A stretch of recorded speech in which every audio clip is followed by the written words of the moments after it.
다 같이 서신 채로 하나님의 말씀 누가복음 13장 18절부터 21절까지 말씀 보도록 하겠습니다. 하나님의 말씀은 누가복음 13장 18절부터 21절까지입니다. 그러므로 예수께서 이르시되 하나님의 나라가 무엇과 같을까? 내가 무엇으로 비교할까?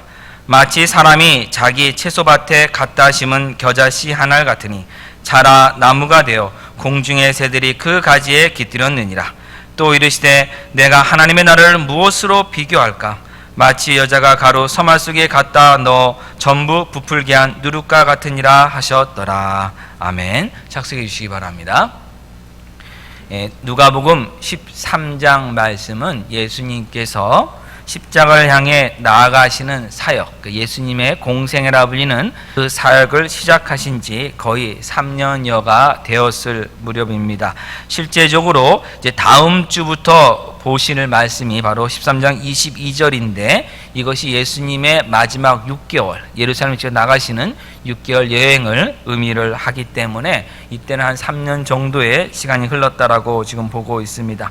이것은 또 무엇을 뜻하는가 하면 자신의 모든 생업과 가족을 내려놓고 예수님을 따르는 제자들이 예수님을 따른 시간도 3년 정도가 흘렀다는 것입니다.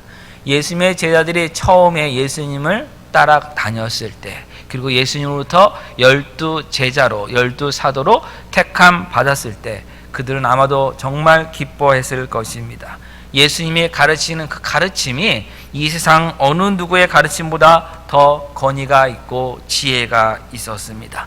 심지어 이스라엘의 선생이라 불리던 니고데모도 예수님에게 가르침을 받기 위해 밤에 찾아온 경우도 있었습니다. 이처럼 예수님은 누구보다도 유명한 선생님이셨습니다. 그래서 좋은 선생님을 따라다니고 그 선생님이 택했다가는 것만으로도 그들은 자부심을 느낄 수가 있습니다. 그리고 예수님은 정말 수많은 기적들을 행하여 주셨습니다. 많은 병자들도 고쳐주셨습니다. 사람들이 그 모습 보면서 예수님에게 나와왔습니다. 그리고 예수님을 왕으로 삼으려고까지 합니다. 근데 예수님은 예수님을 왕으로 삼으려는 사람들을 쫓아내십니다. 그것이 옳지 않다라고 사실상 말씀하십니다. 그러면 어떤 일이 일어나냐? 그때 이후로 계속해서 예수님과 유대교의 지도자들과의 어떤 다툼과 대립함이 점점 심해집니다. 갈등이 심해집니다. 제자들의 처음 생각으로는 너무나도 기쁜 일이고 영광스러운 일인데 3년의 세월이 흘러가다 보니까 예수님을 따르는 사람들의 숫자가 더 많아지고 부흥하고 제자들도 많아지는 그런 것을 기대했는데 그것보다는 오히려 예수님을 거부하고 믿지 않고 인정하지 않고 심지어 죽이려고 하는 사람들이 더 많아지고 있는 그 형편에 처한 것입니다. 그렇다면 이 3년의 세월 동안 예수님을 따르던 제자들의 마음은 지금 여러분 어떻겠습니까? 아마 쉽지 않았을 것입니다. 예수님께서 사역을 시작하실 때 처음 선포하신 말씀이 뭐냐면 하나님의 나라가 가까이 왔다는 것입니다. 하나님의 나라는 유대인들이 기다리던 나라입니다. 하나님께서 기름 부으신 자가 와서 하나님의 나라를 세우고 이스라엘을 이방인의 압제에서 해방시키며 세상을 정복하는 것을 그들은 기다리고 있었습니다. 예수님께서 하나님의 나라가 가까이 왔다는 것을 선포하시며 다른 사람들에게서는 찾아볼 수 없는 지혜와 권위의 가르침을 하시고 사람들이 행할 수 없는 수많은 기적들을 행하시는 것을 보면서 사람들은 정말 하나님의 나라가 가까이 왔다라고 믿으며 예수님을 따라다녔습니다. 그런데 3년여가 되었을 때 그들이 기다리던 하나님의 나라는 오지 않았고 오히려 로마 제국의 힘은 더 강성해지고 있었습니다. 그 가운데 이스라엘의 힘은 점점점 약해지고 있었습니다. 설상가상으로 제자들에게는 지금 유대교의 지도자들도 더 예수님을 미워하고 대적하는 일들이 더 많아지고 있습니다. 이 제자들은 지금 힘들 수밖에 없는 것입니다. 그 상황 가운데 오늘 말씀을 예수님께서 하신 겁니다. 오늘 본문의 시작인 18절 말씀을 보면 그러므로라고 시작합니다. 여러분 성경을 읽으시다가 그러므로가 나오면 반드시 앞에를 다시 가셔서 읽으신 다음에 그러므로를 읽으셔야 됩니다. 앞과 연결된다는 표시가 그러므로라는 뜻이기 때문입니다. 13장은 어떻게 시작합니까? 1절 보면 빌라도 총독의 만행이 나옵니다. 유대인들에게 빌라도 총독은 누구를 상징합니까? 무엇을 상징합니까? 로마 제국의 힘과 권세를 상징합니다. 이스라엘이 로마 제국의 식민지였기 때문에 로마가 파견한 빌라도 총독은 이스라엘에 대한 막강한 힘을 가지고 있었습니다. 그 힘이 절정화된 모습이 지금 13장 1절 이하에 나오는 것입니다. 그때 어떤 일이 있었습니까? 갈릴리 사람 중에 어떤 사람들이 성전에서 제사를 드리고 있었습니다. 몇 주 전에 설명을 드렸습니다. 이때가 아마도 6월절 절기였을 것이다 라고 말씀을 드렸습니다. 6월절에는 여러분 어떤 절기입니까? 하나님께서 모세를 이스라엘의 지도자로 삼아 주셔서 이스라엘을 애굽의 식민지에서 애굽의 종살이에서 구원해 준 것, 그것이 바로 6월절 날입니다. 건져내신 날입니다. 그리고 하나님은 이 모세와 같은 또 다른 선지자를 세워서 이스라엘에게 보내주신다고 분명히 말씀하여 주셨습니다. 그것이 바로 오실 그리스도 메시아에 대한 약속입니다. 그렇기 때문에 6월절을 지킬 때마다 유대인들은 하나님의 약속을 상기합니다. 하나님께서 이 모세와 같은 선지자를 보내주셔서 우리 조상 때 그 모세를 통해서, 모세의 그 지도력을 통해서 애굽의 종세에서 구원받은 것처럼, 건져낸 것처럼 하나님이 보내주시는 또 다른 선지자, 모세와 같은 선지자를 통해서 우리를 로마 제국의 식민지에서 구원해 줄 거라고 하는 그 믿음을 가지고 그들이 6월절을 지킨 것입니다. 특별히 6월절 때는 여러 나라와 지역에 흩어져 있던 디아스포라 유대인들도 모였습니다. 하나님 말씀에, 율법에 3대 절기가 되면, 6월절과 7.7절과 수장들이 되면 하나님이 지정하신 곳에 가서 그 절기를 지키라고 했고, 그것이 예루살렘 성전이었기 때문에 지금 유대인들이, 디아스포라 유대인들이 6월절 절기에는 예루살렘에 나와서 제사를 드리는 것입니다. 그런데 그때 어떤 일이 일어난 것입니까? 제사를 드리는 동안에 그들이 죽임을 당한 것입니다. 세상 나라의 힘인 로마 제국으로 대표되고 있는 이 세상 나라의 힘이 하나님께서 선택하신 민족에 가지고 있는 힘보다 훨씬 센 겁니다. 더군다나 6월절 절기를 지키다가 죽임을 당했으니 여러분, 그들의 가진 상처가 얼마나 컸습니까? 예수님께서 하나님 나라가 가까이 왔다라고 말씀하셨고, 하나님께서 정말 기르신 분자가, 메시아가 예수님이 맞다면 로마 제국의 힘은 이제는 약해져야 되고 이스라엘의 힘이 점점 세져야 되고, 그러면은 빌라도가 한 일과 같은 그런 만행이 일어나지 말아야 할 터인데, 오히려 로마의 힘이 얼마나 강한지 유대인의 그 절기에 성전에서 제사를 드리고 있는데 그 안에 들어와서 제사 드리는 사람을 칼로 죽이는 그 일이 지금 일어난 것입니다. 예수님이 말씀하시고 있는 하나님의 나라는 보이지 않습니다. 전혀 지금 나타나고 있지 않습니다. 오히려 세상 나라의 힘만 나타나고 있습니다. 그러니 어떻게 예수님이 하나님 나라가 가까이 왔다라고 말씀하시며 회개하라고 하는 그 말에 대해서 그들이 순종할 수 있겠습니까? 뭘 보여야지요. 세상 나라에 순종하는 게 훨씬 낫지요. 로마에 순종하면 죽임을 당하지 않을 텐데 어떻게 성전에서 제사를 드리는데, 그것도 절기를 지키며 드리는데 이렇게 죽을 수 있느냐라고 하는 그 의문을 지금 가지고 있는 것입니다. 그런 상황 속에 1절에 온 겁니다. 예수님에게 두어 사람이 와서 빌라도가 한 일에서 아뢰입니다. 겉으로는 누구의 죄 때문에 이렇게 이 사람들이 죽은 것입니까? 라고 물은 것이지만 실제로는 예수님에게 묻고 있는 것입니다. 예수여, 당신이 말하고는 하나님 나라가 도대체 무엇입니까? 하나님 나라가 가까이 왔다라고 당신이 분명히 선포했는데 어떻게 이런 일이 일어나고 있는 것입니까? 라고 지금 묻고 있는 것입니다. 또한 6월절 같은 그런 절기에는 디아스포라 유대인들이 예루살렘을 방문했다고 말씀드렸습니다. 다른 문화, 다른 지역, 다른 언어 속에 살고 있는 이 디아스포라 유대인들이 자신의 정체성을 지키기 위해서 만든 것이 회당이었음도 지난주에 말씀드렸습니다. 유대인의 그 정체성을 회당에서 안식일에 하나님 말씀을 배우고 가르치고 하는 것으로 그들은 지켜갔습니다. 14년 전체의 이야기입니다. 14년 1절부터 9절까지는 지금 세상 나라의 그런 강력함만 보입니다. 하나님 나라는 보이지 않습니다. 10절부터 17절은 안식일의 문제가 나옵니다. 근데 그 안식일의 문제에서 어떤 얘기를 하냐면 엿새 동안에 오면 되는 것이지 왜 안식일날 고침받으러 왔느냐고 좀 꾸짖었습니다. 그 엿새 동안은 무엇입니까? 일을 하는 시기라는 겁니다. 눈에 보이는 무엇인가를 하는 시기랍니다. 그때 해야지 왜 엉뚱한 날에 왔느냐라고 눈에 보이지 않는 그 날에 온 거냐고 지금 사실은 말하고 있는 것입니다.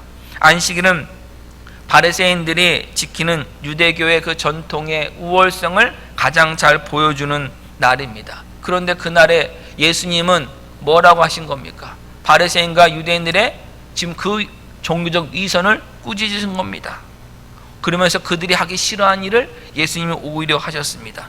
귀신 들린 사람에게서 귀신을 내신 겁니다. 근데 이 일이 여러분 하나님 나라와 관련되어 있다는 것을 여러분 기억하셔야 됩니다. 누가복음 11장으로 한번 가보겠습니다. 누가복음 11장 14절.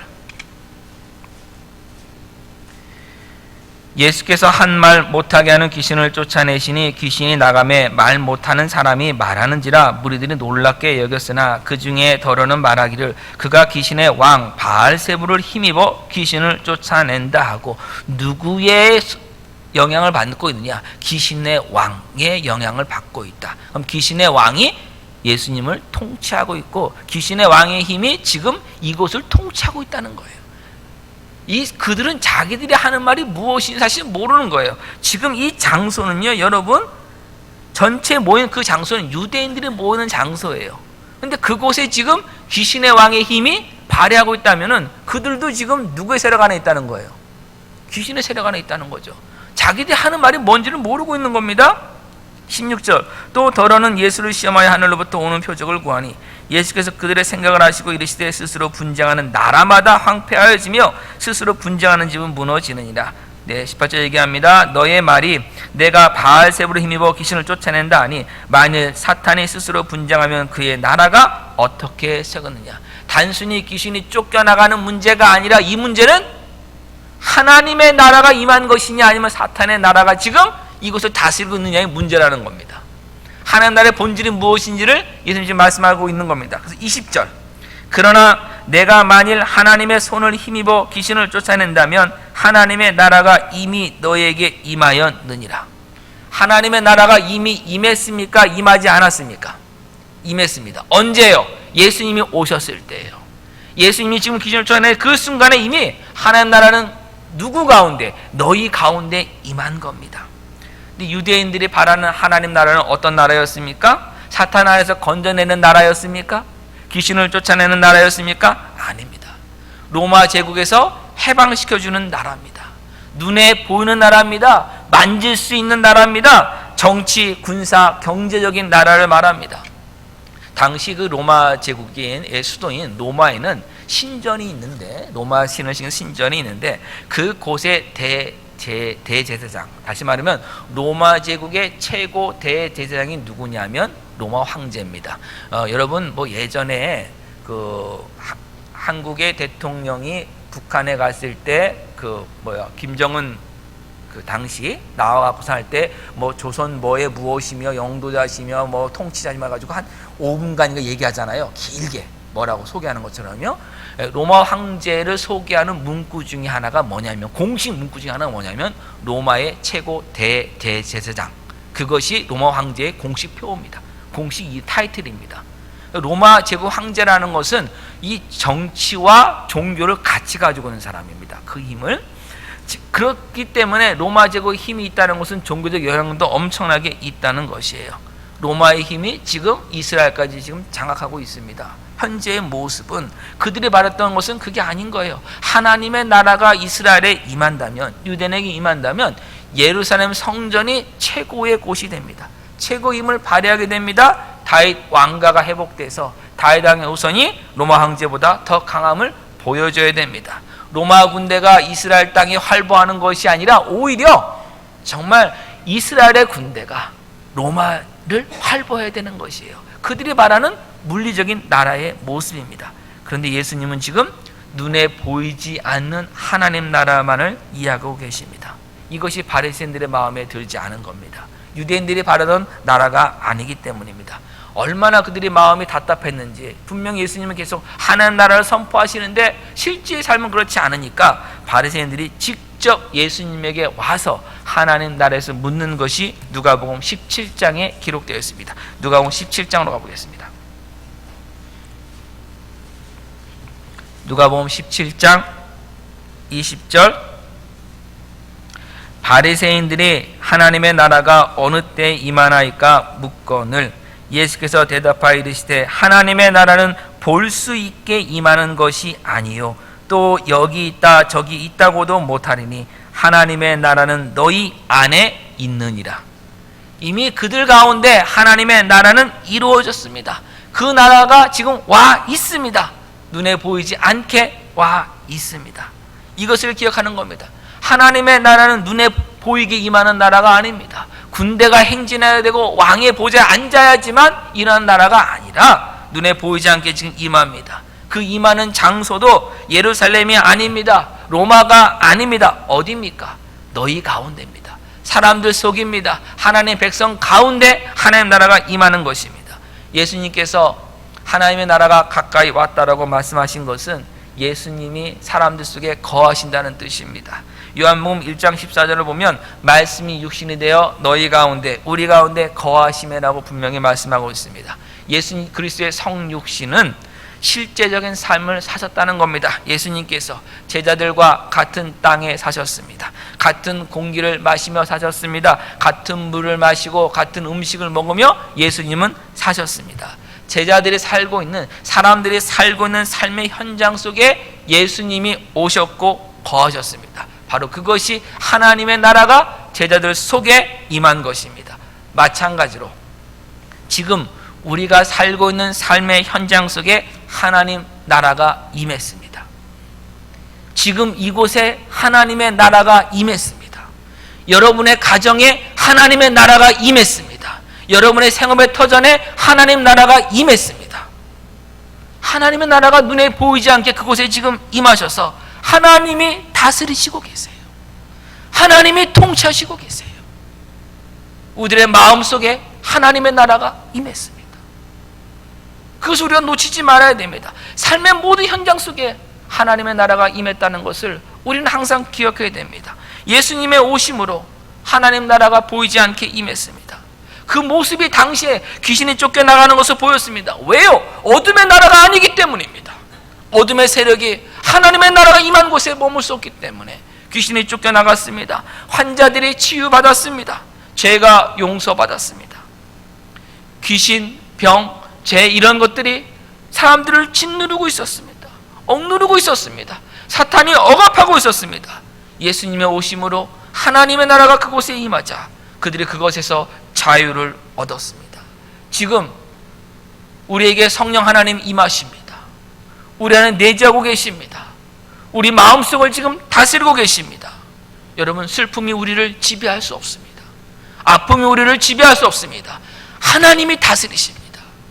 하나님이 위로의 하나님이십니다. 하나님은 사랑의 하나님이십니다. 은혜의 하나님이십니다. 능력의 하나님이십니다. 하나님이 다스리십니다. 하나님의 통치 안에 우리가 지금 들어와 있습니다. 여러분, 우리는 슬픔에 빠져서 좌절할 수 없습니다. 승리의 하나님이 우리 가운데 거하시기 때문에, 하나님의 나라가 우리 삶에 이루어졌기 때문에, 우리는 바로 이 하나님 나라의 백성이기 때문에 이 하나님 나라의 백성답게 지금 힘을 내서 살아가야 되는 것입니다. 무엇으로요? 성령 하나님의 도우심으로요. 하나님 의지와 살아가는 것이 지금 저와 여러분이 하나님 나라에 사는 모습입니다. 눈에 보이는 이 세상 나라는 어떻습니까? 점점점 더 악해집니다. 누구처럼요? 빌라도 총독처럼요. 그가 처음부터 6월절 절기마다 성전에 들어가서 제사하는 사람들을 칼로 죽였겠습니까? 그러진 않았습니다. 그가 교만해진 겁니다. 그의 힘을 그냥 과시하고 싶은 겁니다. 점점 강해지고 있는 로마 제국의 힘을 얻고 그가 행동한 것입니다. 하나님의 백성들이 이 세상에서 박해를 받습니다. 때론 죽임을 당합니다. 하나님 나라의 존재감이 지금 보이지 않고 있습니다. 점점점 세상은 강해져서 교회는 점점 약해지고 있는 것으로 보여지고, 예수 믿는다는 사람들은 미련한 사람으로, 세상을 모르는 사람으로, 지혜가 없는 사람으로 어떻게 그런 것을 믿을 수 있냐는 것처럼 세상에서 우둔한 자로 여김받고 있습니다. 제정신이 아닌 사람이라고 얘기하는 사람들도 있습니다. 미련한 사람 취급받고 있습니다. 그리고 이 세상은 점점 하나님 말씀을 거스르는 것이 상식이 되고 있습니다. 하나님 말씀을 거스르는 것이 너무나 보편적이 돼갖고 그것이 잘못됐다는 것을 어느 누구도 느끼지 못할 그런 식으로 지금 몰아가고 있습니다. 그런데 하나님 말씀은 어느 때보다도 더 흔한 식입니다. 말씀은 이곳저곳 너무나도 쉽게 있는데 당장 TV만 틀어도, 라디오만 들어도, 서점에만 가도, 그냥 마켓에만 가도 하나님 말씀은 얼마든지 우리가 들을 수 있는데 하나님 말씀의 능력은 지금 우리 가운데 지금 보이지 않을 때가 얼마나 많은지 몰라요. 하나님 말씀의 생명력은 보이지 않고 말씀만 지금 많다는 이야기만 점점 나오고 있어요. 그런데 여러분, 실제는 그렇지 않습니다. 하나님의 나라는 지금도 강하게 확장되고 있습니다. 하나님은 지금도 강하게 다스리고 계십니다. 예수 그리스도의 복음이 전파되는 곳에, 전해지는 곳에 어둠의 세력은 떠나갑니다. 머물 수 없습니다. 사탄에게 눌렸던 영혼들이 지금도 구원받고 있습니다. 결국 하나님의 나라는 승리합니다. 예수 그리스도의 나라는 승리합니다. 그 나라에 우리가 부름 받았습니다. 이것을 비유로 잊지 말라고 설명해 주는 것이 오늘 본문에 나오는 겨자씨의 비유와 누룩의 비유입니다. 이제 본문으로 들어갑니다. 누가복음 13장 19절 보겠습니다. 마치 사람이 자기 채소밭에 갖다 심은 겨자씨 하나 같으니 무엇이요? 하나님의 나라가. 하나님의 나라가 자기 밭에, 채소밭에 갖다 심은 겨자씨 하나 같다고 했습니다. 어떤 사람이 자기 채소밭에 겨자씨 하나를 심은 겁니다. 채소밭은 무엇을 상징하겠습니까, 여러분? 우리 삶의 현장을 의미합니다. 내 삶을 유지시켜 주는 것을 말합니다. 채소밭에서 채소를 따서 열매를 얻어서 내 소득을 얻어서 그것을 우리 삶이 유지되는 것입니다. 먹을거리를 내는 밭입니다. 우리가 왜 농사를 짓습니까? 왜 밭에서 일을 합니까? 열매를 얻고 소득을 얻어서 삶을 유지해 나가기 위해서입니다. 열심히 그래서 농사를 짓는데 바로 이것이 채소 밭입니다. 우리 삶의 현장입니다. 겨자씨는 정말 작은 씨입니다. 예수님 당시에 그 이스라엘뿐만 아니라 그 지중해 전체 연안에서도 가장 작은 씨가 여러분 겨자씨입니다. 여러분이 아는 가장 작은 씨는 뭡니까? 깨입니까? 참깨 들깨 요겁니까? 그거보다 제가 보기에는 깨보다도 조금 더 잔 게 조 같아요. 조. 그렇죠. 노란색 조는 정말 작죠. 그거보다 더 작은 게 겨자씨입니다. 가장 작은 겁니다. 실질적으로 현대 제가 주석을 한번 봤어요. 어떤 것이 가장 작은 곳이 설명한 게 있는가 보니까 한 분이 이런 얘기를 했더라고요. 현재 가장 작은 씨앗은 담배씨랍니다. 지금은. 예. 근데 이 당시만 해도 여러분 담배가 거기까지 가지 않았습니다. 한국에, 대한민국에 담배가 들어온 때가 언제인 줄 아십니까? 호랑이 담배 피던 시절이라고 우리가 얘기를 하는데 그때가 언제인 줄 아십니까, 여러분? 임진왜란 이후입니다. 임진왜란 이후에 고추나 담배 이런 것이 다 들어왔습니다. 네, 여러분, 호랑이 담배 피는 시대가 옛날 시대가 아니라 그냥 몇백 년 전입니다. 그러니까 뭐 아주 지금 아닙니다. 아무튼 제가 이제 충청도 이 시골 출신 아닙니까? 참 하나님이 저한테 많은 것을 주셨어요. 지금 돌아보면. 왜냐하면 제가 살던 그 옆집 건너 옆집에 이 흙으로 이렇게 토굴식으로 만들어 갖고 담배를 잎을 쪄서 말리는 그런 농사 짓는 분이 있었어요. 담배잎 말리는 거 못 보셨죠, 여러분들은? 저는 그걸 또 봤잖아요.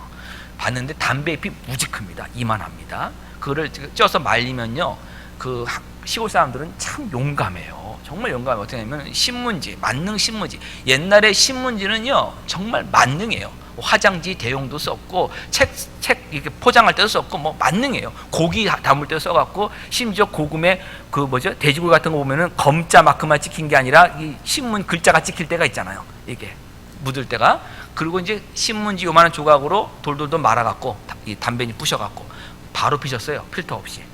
아주 굉장합니다. 용감한 게. 아무튼 그런 거 다 경험했는데 담배잎도 무지 큰데 담배씨가 가장 작답니다. 어떻게 그만한 시에서 그렇게 입이 나온지는 모르겠어요. 근데 겨자씨도 마찬가지예요. 정말 작은 씨인데 큰 나무가 돼요. 8피트 이상의 큰 나무가 됩니다. 굉장히 큰 나무로 자라는 것입니다. 자, 보세요 한번.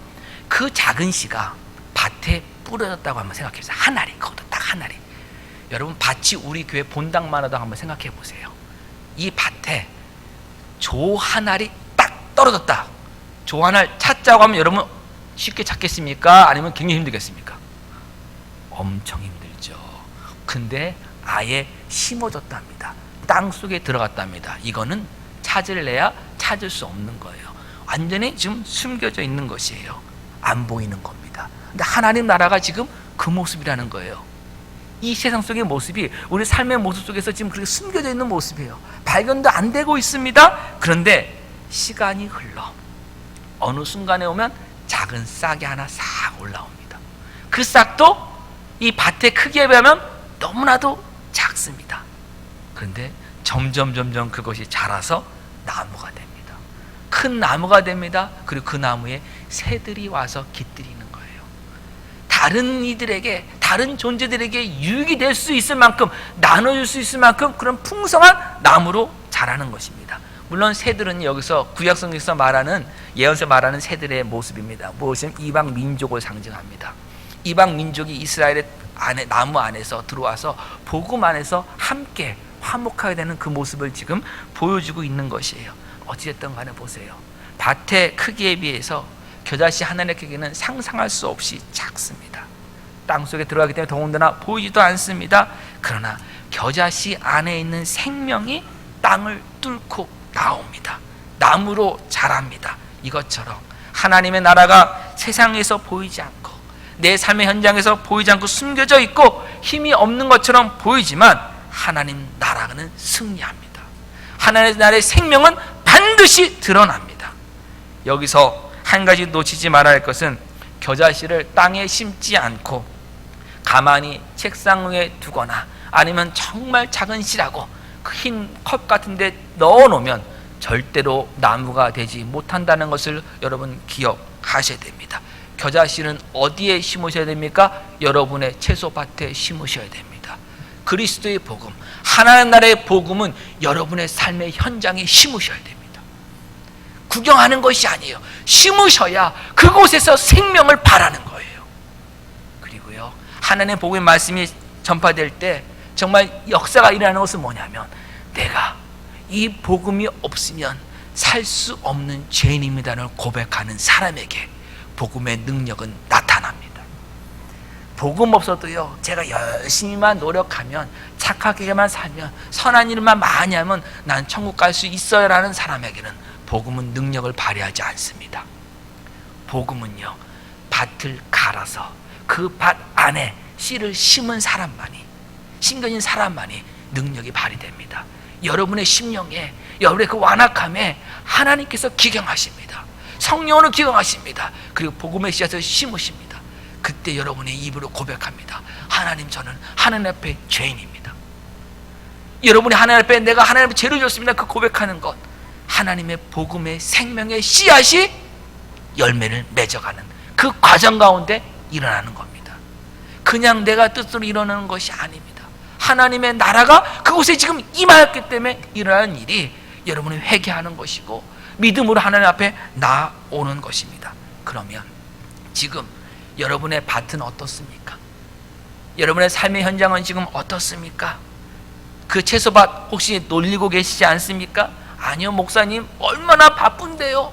거기에 뭐 고추도 심었습니다. 깻잎도 심었습니다. 뭐 배추도 심었습니다. 많이 심었어요. 얼마나 바쁜데요, 하나님? 아니, 목사님 얼마나 바쁜데요? 제가 언제 놀리고 있어요? 하나님 뭐라 말씀하지 아십니까?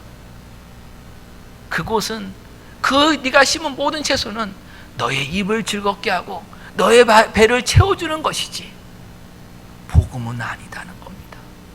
영혼을 위해서 무엇을 심었냐는 겁니다. 여러분의 삶의 현장, 삶의 터전에 가장 먼저 심어야 될 것은 눈에 보이지 않는 겨자씨 한 알입니다. 하나님 나라의 복음입니다. 그것이 여러분 생명의 역사로 나타나는 것이고 그것이 하나님의 은혜가 이곳에 우리 가운데 임하는 것입니다. 지금 무엇을 여러분 밭에 심으셨는지 한번 점검해 보시기 바랍니다. 복음의 씨앗은 하나님의 생명이 죄인들에게 전달되는 아주 강력한 도구입니다. 죄인들의 심령에 복음의 씨앗이 심어져서 그 속사람이 변합니다. 그러면 회개 열매를 맺어갑니다. 회개는 안에서 시작합니다.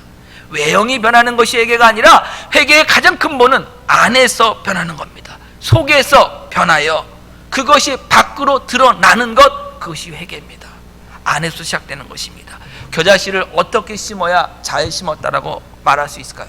요만한 거 하나, 잡을 수도 없는 그 작은 거 하나를 어떻게 심어야 잘 심었다고 말할 수 있을까요? 심은 사람의 능력은 거기서 아무 소용이 없습니다. 땅이 갈려져 있다면 들어가면 그냥 저절로 거의 묻힐 수준입니다. 그러면 그것은 싹을 내는 겁니다. 오늘 비유에도 그 사람의 이름은 나와 있지 않습니다. 중요한 것이 무엇이기 때문입니까? 겨자씨 안에 있는 생명이기 때문입니다. 아무리 작더라도 그 안에 생명이 있으면 씨앗으로 발화가 되고 싹이 나고 나무가 되고 줄기가 되고 열매를 맺는 것입니다. 하나님의 나라가 여러분 가운데 아무리 작게 들어와 있다 하더라도 그것은 하나님의 나라입니다. 하나님의 크기입니다. 그렇게 하나님의 생명이 그곳에 나타납니다. 우리는 그것을 항상 붙들어야 됩니다. 누룩의 비유도 겨자씨 비유와 그 내용이 사실상 동일합니다. 반복해서 강조하시기 위해서 성경에 2번 기록되었기 때문에 살짝만 살펴보고 오늘 말씀을 마치겠습니다. 21절 보면 마치 여자가 가루 서말 속에 갖다 넣어 전부 부풀게 한 누룩과 같은 것이 하나님의 나라라고 했습니다. 앞에는 남자가 나온 겁니다. 자기 채소 밭은. 여러분 한자의 남자가 어떻게 쓰는지 아십니까? 기억나십니까? 밭전자 밑에 힘 역자입니다.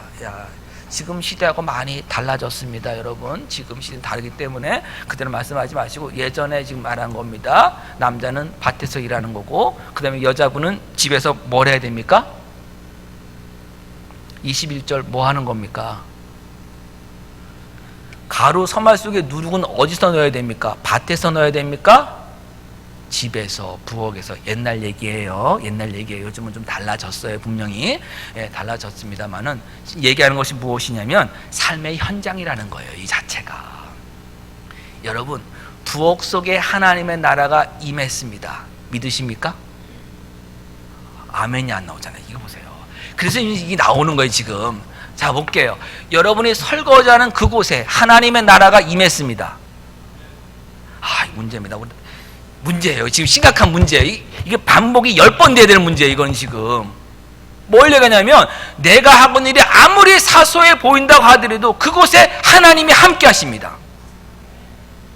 내 삶의 현장이 너무나 미천해 보이고 나는 왜 이렇지라고 스스로 만족 못하는 그 자리에도 하나님은 함께 하십니다.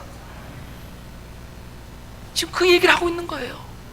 가루 지금 서말이 얼마나 많냐면요 100명분이 먹을 양입니다. 그러니까 밀가루가 굉장히 많다는 거예요. 그곳에 누룩 얼마큼 넣습니까? 밀가루 한 푸대, 이스트 한 푸대 어떻게 됩니까? 큰일 나죠. 큰일 납니다. 밀가루 한 푸대에 그냥 이스트 한 국자 괜찮습니까? 그것도 아마 엄청난 일이 벌일지 모릅니다. 아주 작은 양이에요. 그리고 여러분들이 집에서 반죽 해보신 분들은 알 겁니다. 밀가루 위에다가 누룩 딱 넣습니까? 아니면 밀가루 안에다가 누룩 집어넣습니까? 안에다 집어넣죠. 그럼 그 누룩은 보이지 않아요. 숨겨져 있어요. 그럼 하나님 나라가 어디 갔지? 안 보이네? 부엌 속에 안 보이잖아요. 여러분의 쌀을 씻을 때 안 보이잖아요. 나는 맨날 왜 부엌에 이러고 있지? 이러는데 거기 하나님 나라 안 보이잖아요. 밭을 갈고 있는데 나는 왜 밭을 갈고 있지? 다른 사람은 저렇게 그냥 쉽게 돈 버는데 나는 왜 이러고 있지? 그곳에 하나님 나라 안 보이잖아요. 숨겨져 있잖아요. 그런데 그곳에 하나님의 나라가 힘을 발합니다. 누룩이 결국 어떻게 합니까? 그 모든 서말되는 밀가루를 다 부풀게 만듭니다. 하나님의 생명이 나타나는 것입니다. 복음을 누가 전했느냐? 전사 어떤 전략 가지고 나느냐? 그게 중요한 게 아닙니다. 복음의 생명력은 그것을 받아들이는 모든 사람에게 씨앗을 발아대서 생명의 역사를 발휘하고 마는 것입니다. 왜요? 그 안에 하나님의 생명이 들어가 있기 때문입니다. 마지막으로 여러분 한 말씀만 드리겠습니다. 겨자씨와 누룩이 특징이 하나가 있습니다. 한번 사용되면, 다시 말하면 한번 생명의 능력이 발휘되면 겨자씨는 겨자씨로 다시 돌아가지 못하고 누룩도 누룩으로 돌아가지 못합니다. 복음의 능력이 우리 마음에 들어와 생명을 발하면 싹이 납니다. 다시 그 이전으로, 믿기 전으로 돌아가지 못합니다. 열매를 맺어가는 것이에요. 여러분들이 아무리 밀가루 반죽을 딱 손님 올 줄 알고 해놨는데 갑자기 손님이 내일 온다고 했어요. 그러면 다시 오케이, 분리시킬 수 있어요? 누룩 분리시켜 놓을 수 있어요? 내일 하려고? 안 돼요. 겨자씨가 딱 발에는 나와놨는데 아이고 네가 좀 빨리 나온 것 같다, 내년에 나와야 되는데 좀 빨리 나온 것 같다, 할 수 있어요? 안 됩니다. 생명의 능력은 발휘되면 계속 자라서 열매를 맺어가는 거예요. 여러분, 하나님 나라의 복음 여러분 받으셨습니다. 그 받으신 복음의 생명력이 여러분 10년 가운데 있다면 지금 자라가고 있어야 합니다. 하나님을 닮아가고 예수를 닮아가는 그 모습으로 지금 서서히 나타나고 있어야 됩니다. 그 속도가 조금 느릴 수는 있더라도 그 흐름은 지금 나타나야 합니다. 지금 혹시라도 돌아가시지는 않았는지요? 정말 불가능한 기적들 여러분 혹시 만들고 있지는 않은지요? 한번 생각해 보시기 바랍니다. 점검해 보시기 바랍니다. 세상 나라 얼마나 강력한지 모릅니다. 세상 가치관 얼마나 힘인지 모릅니다. 주눅 들지 마십시오. 하나님 나라가 승리합니다. 그 나라를 하나님 여러분에게 주셨습니다. 복음의 생명력은 열매 맺게 하는 하나님의 능력입니다. 여러분의 삶의 현장이 채소밭이든 아니면 부엌이든지 여러분의 가정과 삶의 모든 현장에서 하나님 나라의 복음으로 여러분 사시기 바랍니다. 그곳에 하나님 나라가 임합니다. 그곳에 하나님이 다스리심과 인도하심과 공급하심과 채워주심의 은혜의 역사들 넘쳐납니다. 기도하겠습니다. 하나님 나라의 복음의 비밀을 우리에게 알려주시고 복음의 씨앗이 우리 10년 가운데 심어져 하나님 앞에 나와 우리의 모든 죄를 자복하며 회개하며 예수 그리스도의 대속의 죽음의 은혜를 믿음으로 하나님의 자녀가 되게 하여 주시고 이제 예수 그리스도를 닮아가는 그 삶의 과정으로 우리를 인도하여 주셔서 하나님 나라의 생명력이 점점 확장되고 있음을 이 땅에 보여주는 증거물로 삼아주신 것 참으로 감사합니다. 하나님, 이 증인된 사명 우리 삶의 현장에서 나타내겠습니다. 하나님, 내 삶을 바라볼 때 정말 내 삶은 왜 그런가 하고 좌절하거나 후회하거나 낙심하지 않고 그곳에 임하신 하나님의 나라, 하나님의 통치를 바라보며 하나님께서 일하시고 계심이 얼마나 나에게는 큰 복인가를 이 세상에 증거하는 생명 있는 능력 있는 하나님의 자녀된 삶 살아가게 하여 주셔서 하나님의 영광 나타내 주시고 하나님의 영광에 동참하는 기쁨 저희 모두가 누리게 하여 주시옵소서. 예수님의 이름으로 기도합니다. 아멘.